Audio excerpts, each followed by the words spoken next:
Well, good morning.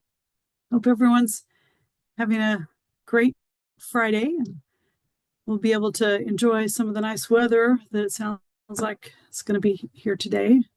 The weather's kind of gone up and down this week, at least with my travels. I've seen everything from 20s to 80s. So it'd be nice if it kind of leveled off a little bit, especially for my plants. So I'm Nelda Buckley. I'm with the Local Technical Assistance Program, LTAP, here at the University of Kansas. Not here, I work from home, but but that's where the LTAP program is housed. Today, we're going to be hearing about the Drive to Zero plan and hopefully how it affects locals and how locals can get involved. Our speaker today is Haley Doherty. She's the State Highway Safety Engineer for the Department of Transportation. She graduated with a degree in civil engineering from the great University of Kansas. And she's been working in transportation about 10 years. She's been actively involved in various facets of transportation. She has expertise in design, construction, field inspection, and severe crash prevention. As a professional engineer and certified road safety professional, Haley is committed to the highest standards of professionalism and continues to promote effective road safety strategies aimed at reducing crashes and saving lives on Kansas roads. Again, I want to welcome everyone here and thank Haley for presenting today, and I will turn it over to Haley. Thanks, Nelda.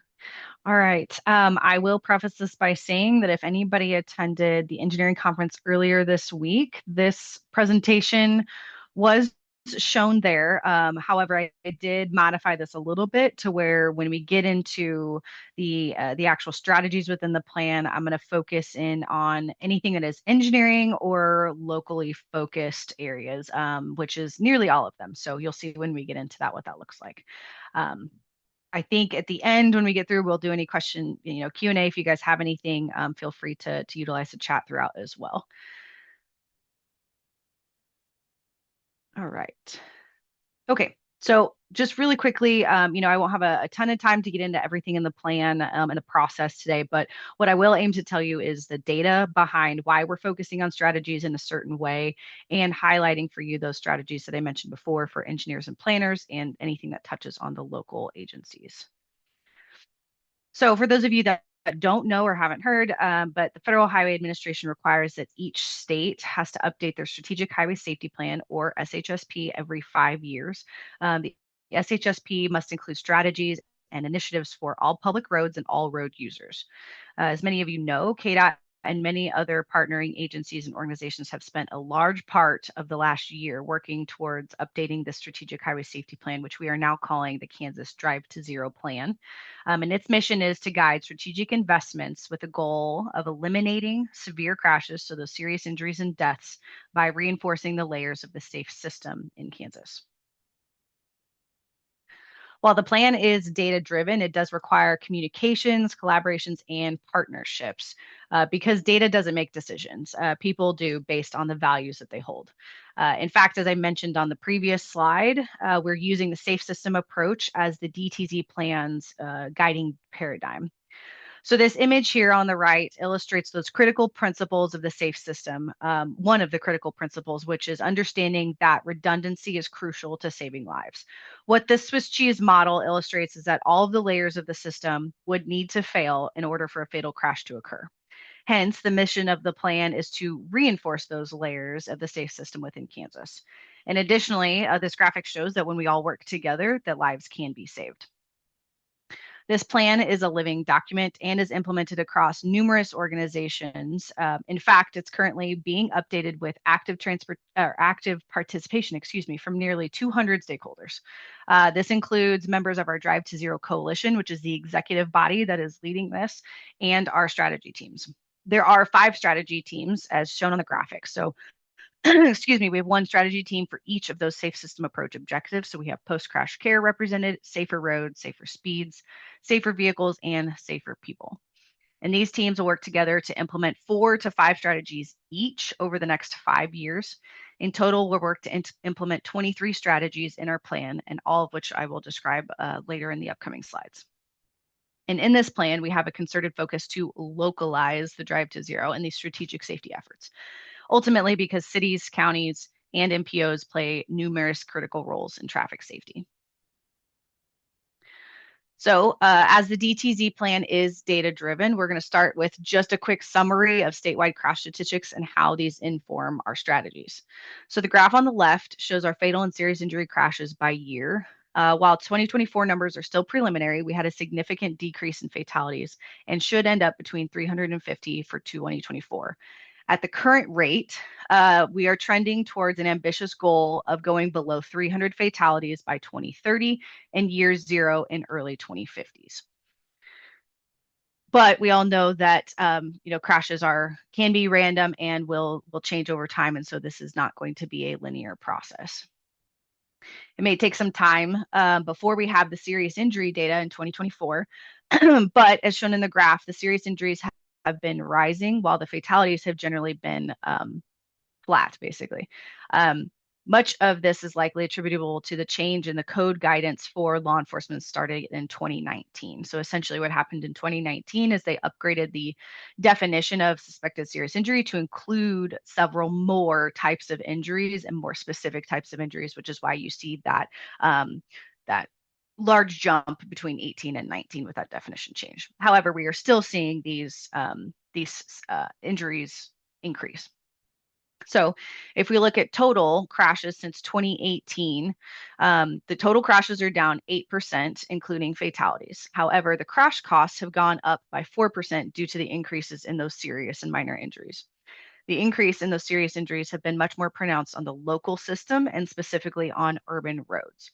The pie chart on the right-hand side shows the breakdown of the fatalities and the serious injuries for the 5 most recent years of available data. So those are our closed year data through 2023. And as you can see, nearly 60% of those fatal and serious injury crashes are on the local system. So again, this emphasizes the need to localize our Drive to Zero plan. This table shows our emphasis areas for the Drive to Zero plan, which are rooted in those fatal and serious injury crash data causes. So we are continuing to advance the 8 emphasis areas from the previous SHSP. So you can see those on the top of the left column. They are check marked by the 2020 to 2024. So these were the emphasis areas we had previously in the plan. But we have also reorganized those. So instead of having teams specifically for emphasis areas, we've reorganized those into the safe system objectives. And we've also added 4 emphasis areas that we feel like we need to focus on that were not directly addressed in the last plan, that these have become a priority from our DTZ coalition and are reflected in the data you can see there on the percentage of statewide total column in the crashes. So this includes adding speeding, distracted driving, motorcyclists, and commercial motor vehicles. This table also shows the number of fatal and serious injury crashes. So this is crash level, not persons, associated with each emphasis area. A crash can touch multiple emphasis areas, though. So you could have a roadway departure crash that also lacked occupant protection or had impaired driving, so on and so forth. So this is not a total of the crashes there. But there have been 8,493 fatal and serious injury crashes in the 5 most recent years of available data, and this represents a total cost to the state of Kansas in the amount of $30.7 billion. On the next slide, we'll show those Drive to Zero plan strategies, which are organized into the 5 teams I mentioned before. But as you can see on this table, each strategy team touches nearly every emphasis area across the strategies that have been developed. So you can see that kind of on the right-hand side, where you have that dot matrix or the X matrix there of any of those emphasis areas that are touched on in at least one strategy. And you can see the strategy count on the right-hand side for each of those emphasis areas within the Drive to Zero strategy teams plans. So Over the last year plus, basically, over those 200 transportation safety partners we mentioned before have been supporting and developing this plan. We started with a brainstorming session, and we began with at least 76 ideas of what could have been included in the plan, and we then narrowed it down to the 23 strategies that you see shown on your screen. As you can see in the top right hand, there's some coding here, but essentially what this means is there are 9 strategies on here that are highlighted with a red star. These were the stakeholders' priorities. So our Drive to Zero coalition and our strategy teams, they were asked on various occasions what are high priorities for them, and these were the 9 strategies that they were identified.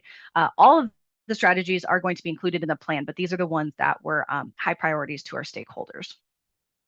Then the 14 boxes that are shaded in green indicate a strategy that has an engineering focus. So anything in green will be an engineering focus, and you'll see those on the following slides as well. Then there are 16 boxes that have a red outline that include a local agency focus. So these will help statewide safety initiatives to take root within the cities and counties in Kansas. And I will say that we presented these as well at our safety conference several weeks ago, a month ago or so in March. And when I say local agency focus, there are some of these that may focus directly on cities and counties. There are also some that may focus on the local law enforcement agency partners or EMS communities within those agencies as well.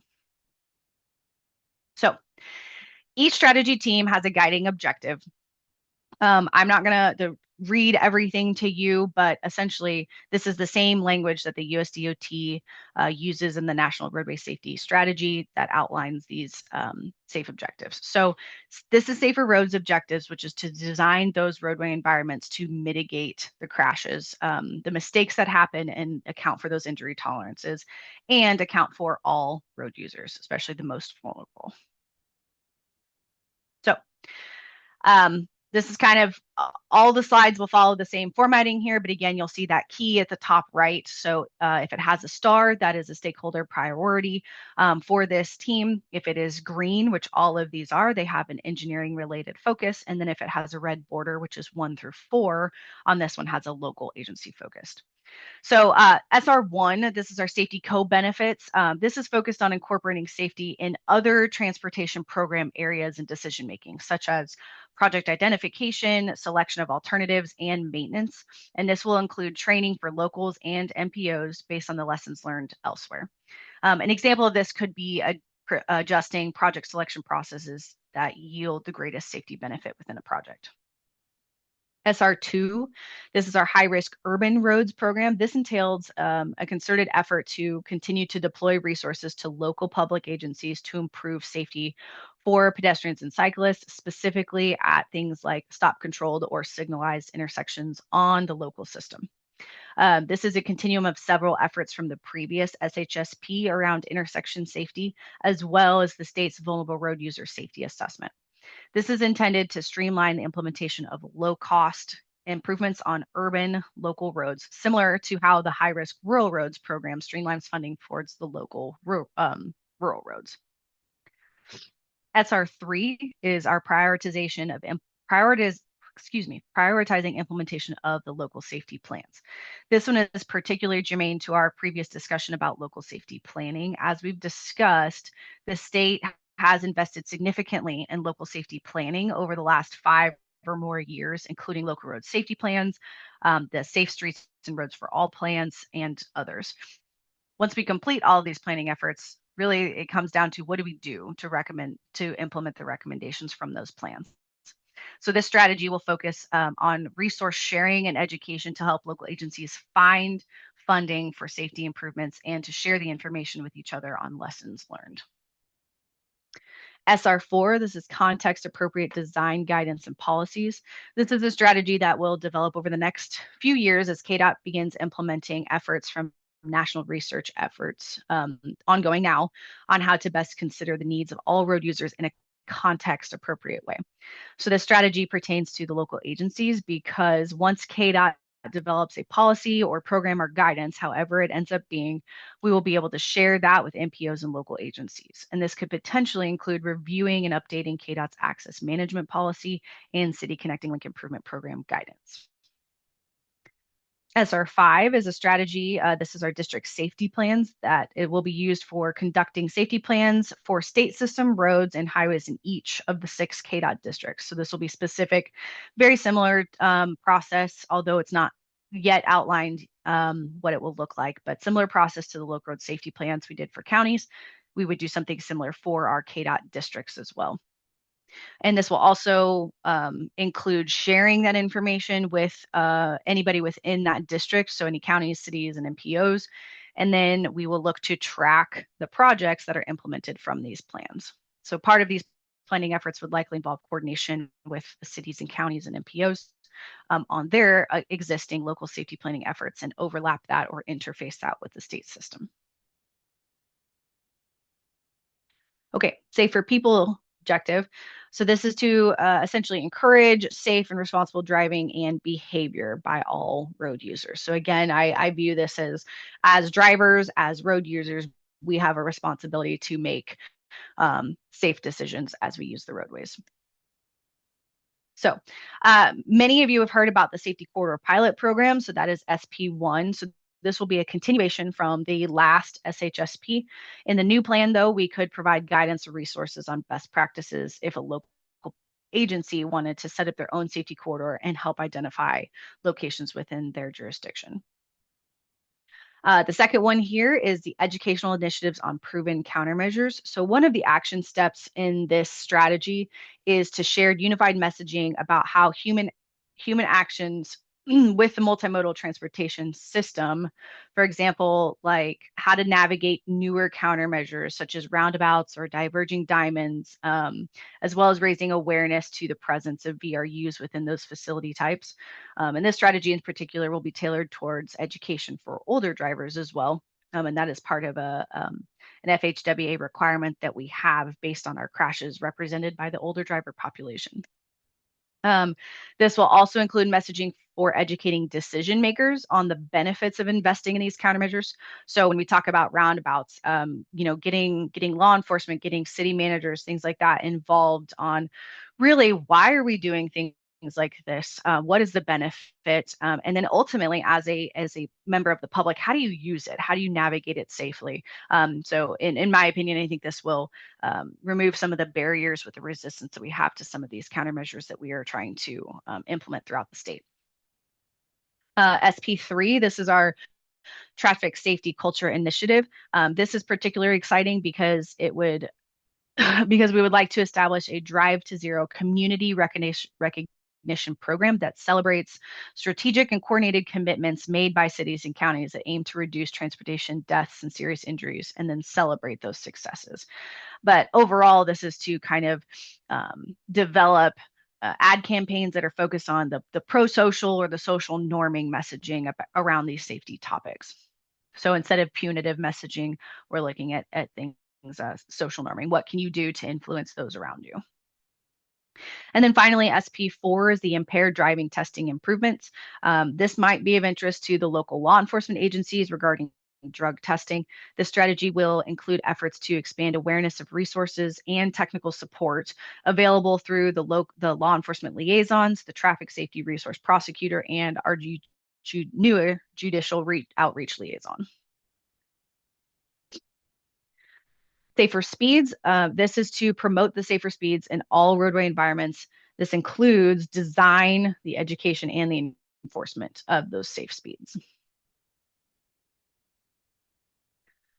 So SS1 is our excessive speeding initiative, and this is one of the highest priorities from our law enforcement partners. This combines several efforts which were identified during the brainstorming session, including to research and assess the excessive speeding trends we see throughout the state using third-party and big data resources. We will also research the kinetic energy differences, not only evaluating really where you see those problem areas. But then once we identify that, then finding out where those are within the state. So where do we see the largest, highest differences in kinetic energy differences throughout the state? So where we have high speeds and VRU presence or things like that. And then we will also work to research and assess any enhancements to laws and fines associated with excessive speeding. So really, this is attempting to quantify the problem and then support and inform policy changes after that. SS2 is our safety camera pilot program. So we included this because this pilot could be used on local roads to prevent speeding or red light running. You could also use it in work zones or school zones.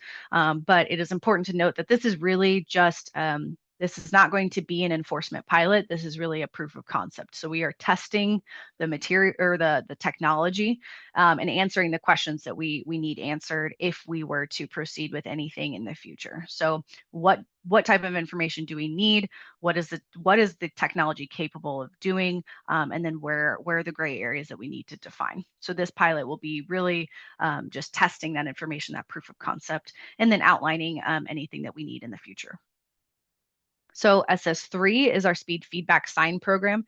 And through this program, we plan on developing processes for local agencies to request the implementation of speed feedback signs and a toolkit to support the installation and deployment of those. And typically with these speed feedback signs, they have data associated with it. So how do you monitor that data? How long do those signs stay in place? When do you move them? How do you supplement them with law enforcement? Things like that.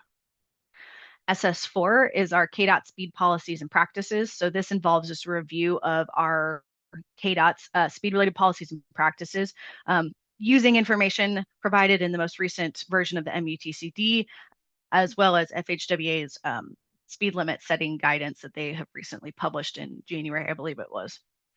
And then this will also include reviewing our current practices in regards to those resources, and then if and when we make changes, to share those with the local agencies and our consultant communities as well. And then lastly, we have SS5, which is our transition zone effectiveness. This builds into the previous one, SS4, and then also the Safer Roads 4 on the context design guidance. This is specifically focused on like those rural to urban transition zones on the state highway. So how do we give visual or physical cues to drivers that they are entering into a slower speed? We will also utilize the data from SS1, so that third-party data we talked about, to see what is the current compliance in those speed zones, and then how do we affect the driver behavior with either roadway changes or visual cues as well. We have safer vehicles, which is to expand the availability of vehicle systems and features that help prevent crashes and minimize those impacts. So SV1 is our advanced vehicle safety features promotion. So this is just a strategy to promote the understanding and the adoption of proven safety features within vehicles. So the first step of this is to research that. Do we have a list? You guys might be familiar with the proven safety countermeasures from Federal Highway.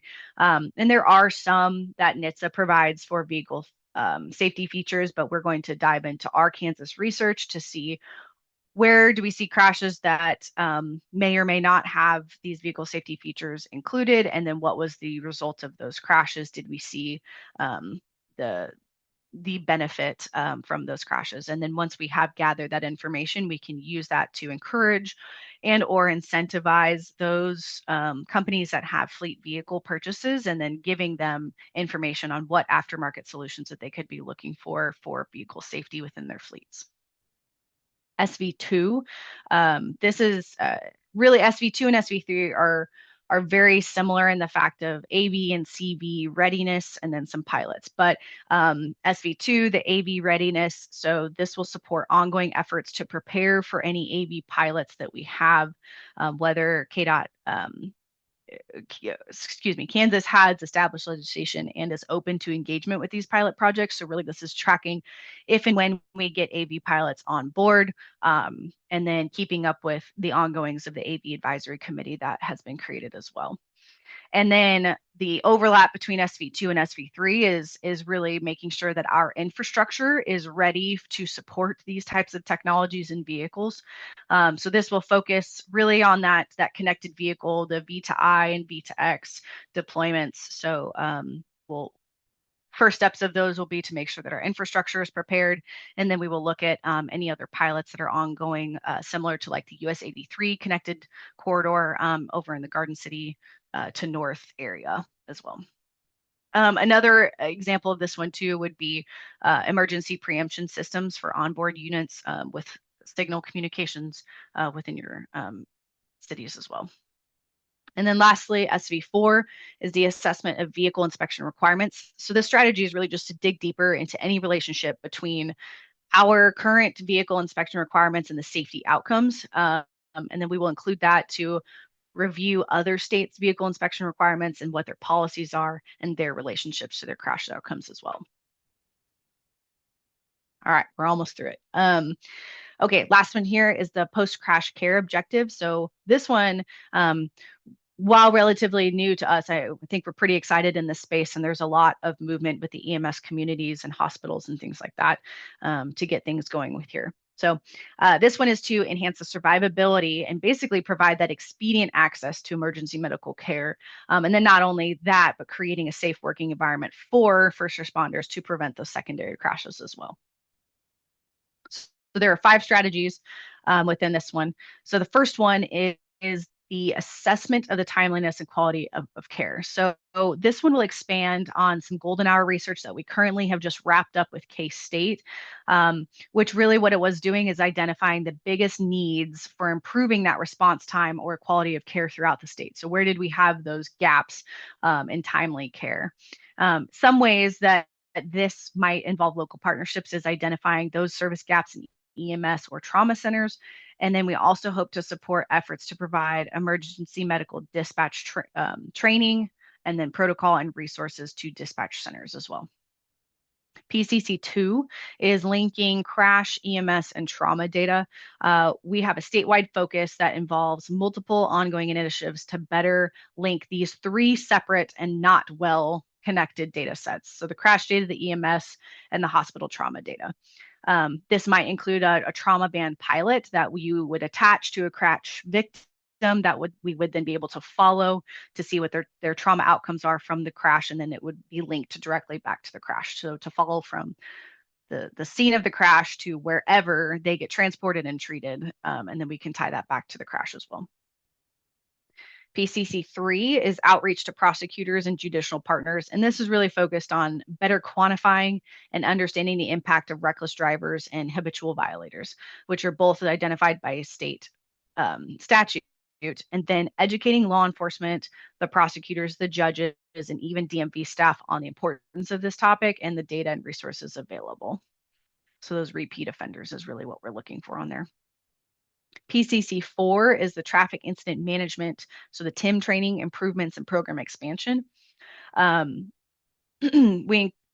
This audience of the training is focused mainly on local entities, so any law enforcement, first responders, fire, volunteer fire, even our KDOT staff, they will have different types of training.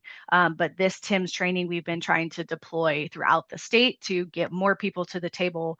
They've been deploying those in the areas of the safety corridors, and we've been having really good feedback and really good success. So this is focusing on expanding that program. Excuse me, sip here. Finally, PCC5 is the computer-aided dispatch, or the CAD to CAD system interoperability. So this involves data sharing between public safety answering points, or they call them PSAPs, between them, the colleges, tribes, DOTs, and KHP to improve our crash response.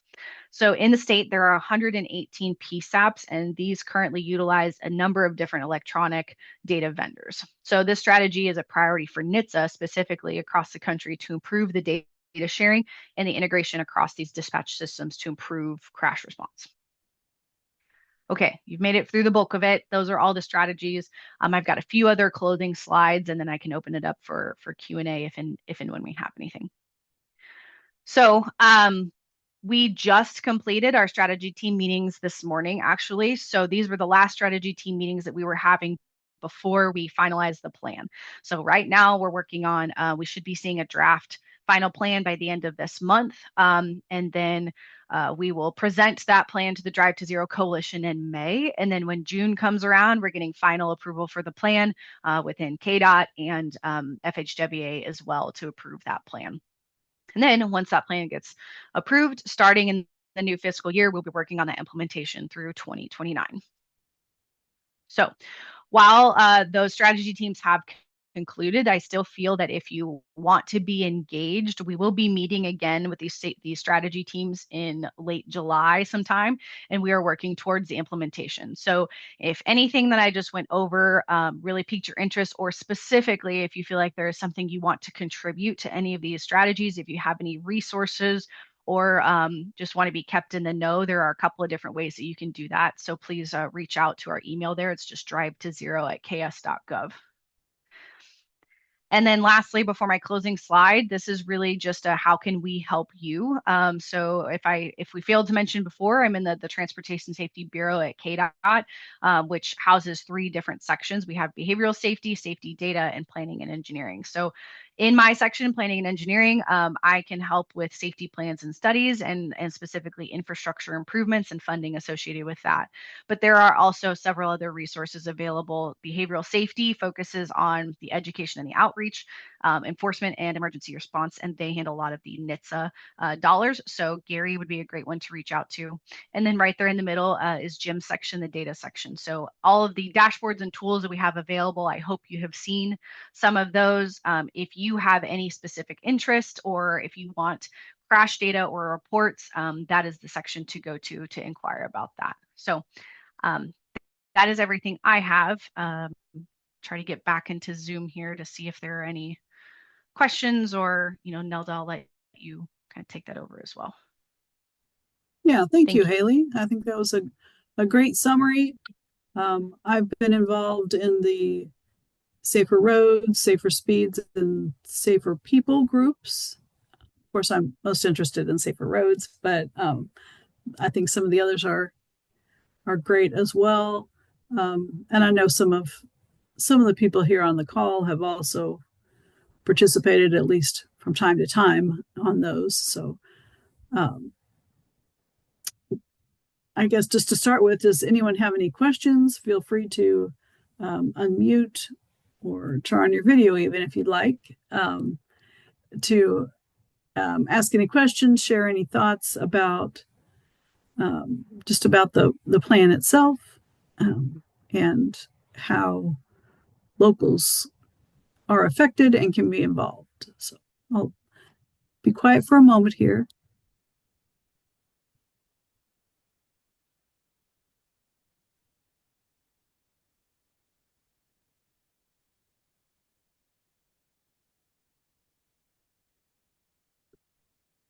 Of course, you're always welcome to put things in the chat too if you don't want to speak up or can't figure out which system we're using today, how to unmute or whatever. But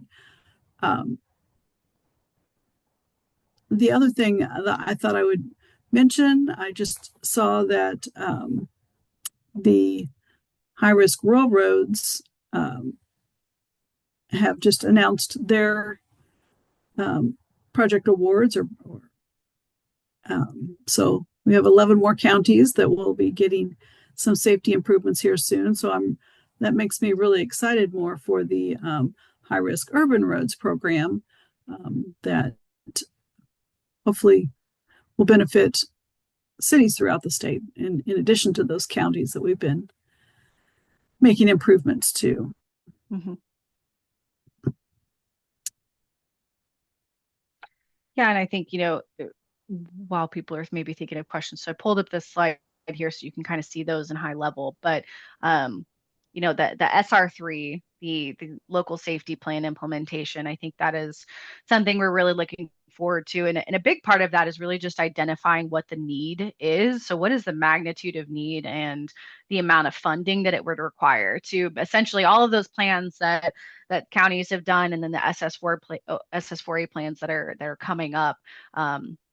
how much money would it take, and do we need to identify other funding sources as well? So we mainly are funding that stuff out of HSIP, but we're really going to do a more concerted effort of reaching out to folks that have those plans to make sure that they're not sitting on a shelf, that you have those plans available and can get those projects funded. So that is one that I'm specifically really looking forward to, and we're working with some other partners and the consultants that put that together to really get a good comprehensive list, and then probably doing some outreach as well. So if you're not applying for them, we might be reaching out to you to get you to apply for them as well.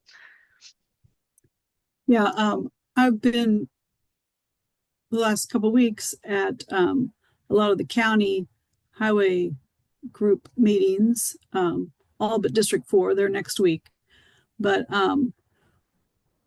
one thing that was talked about a couple of days ago out in District 3, this time of year, they don't have their meeting isn't specifically just for highways and commissioners, it's for all the county officials.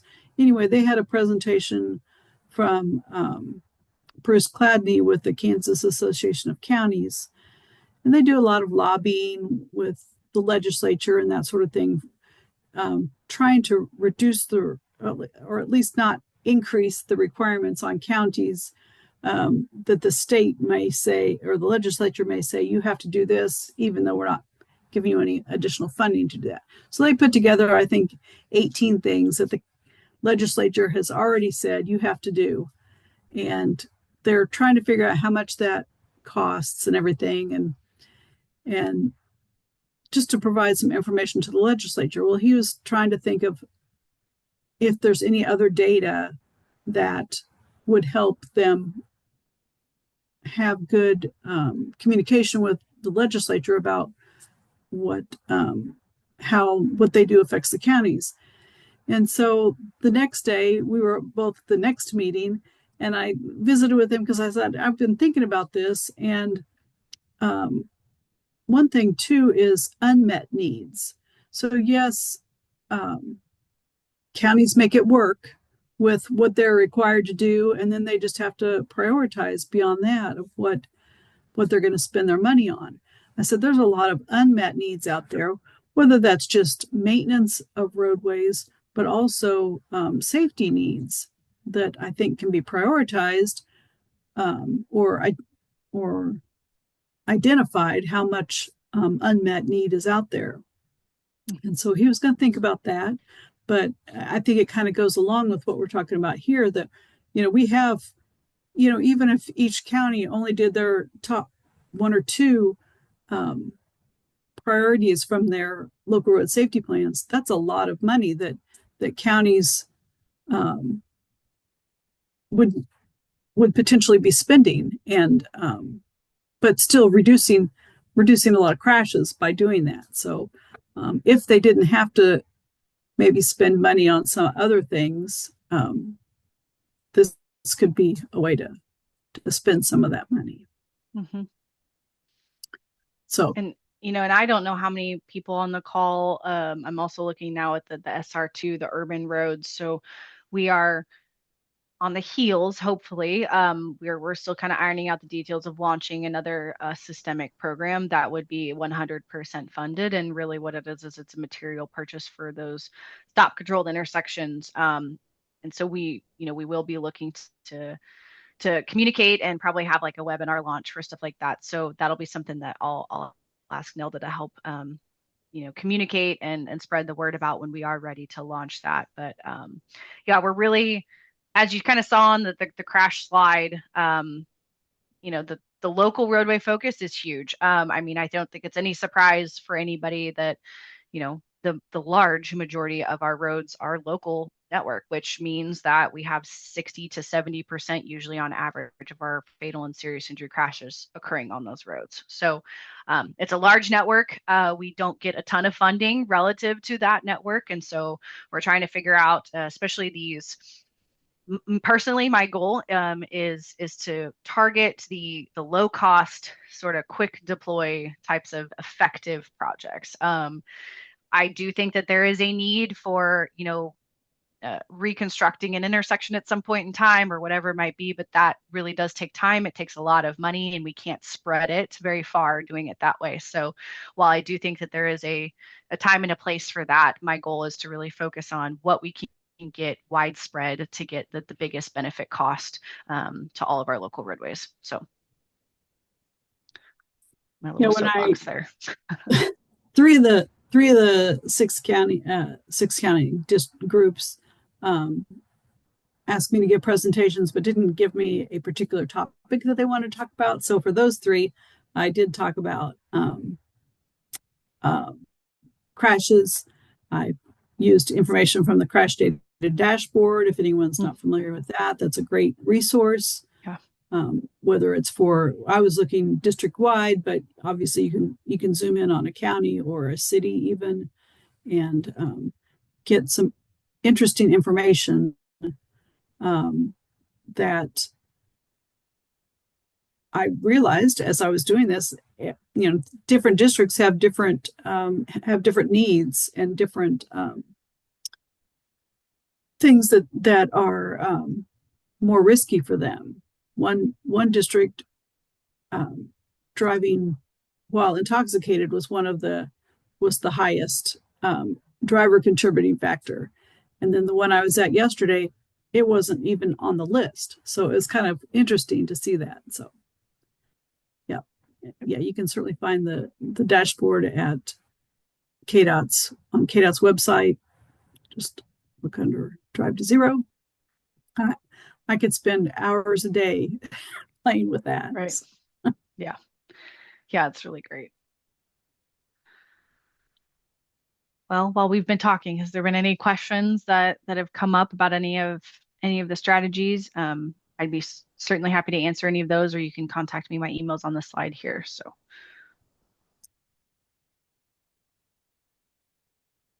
yeah, I would certainly encourage everybody to get involved in some way. I think it's just interesting to me more than anything else. But if there's ways that you could incorporate some of the things into what you're doing as a local agency, or contribute to the conversation, I think is an even higher um, priority at this point, to make sure that our local voices are heard. KDOT wants to hear that. They don't always understand what a local agency is dealing with, and I think anything we can do to help is only a positive. Yep. Beyond that, I would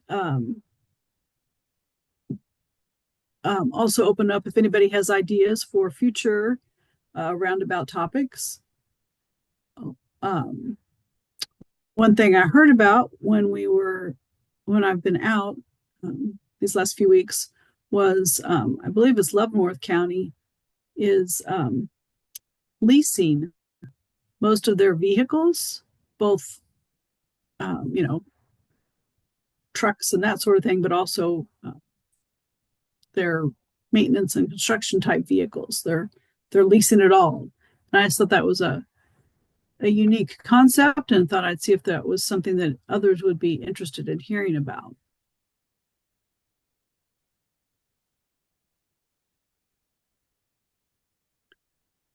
Sorry, there were a couple of people on the call that I don't know, so I don't know what your interest might be in this topic. So,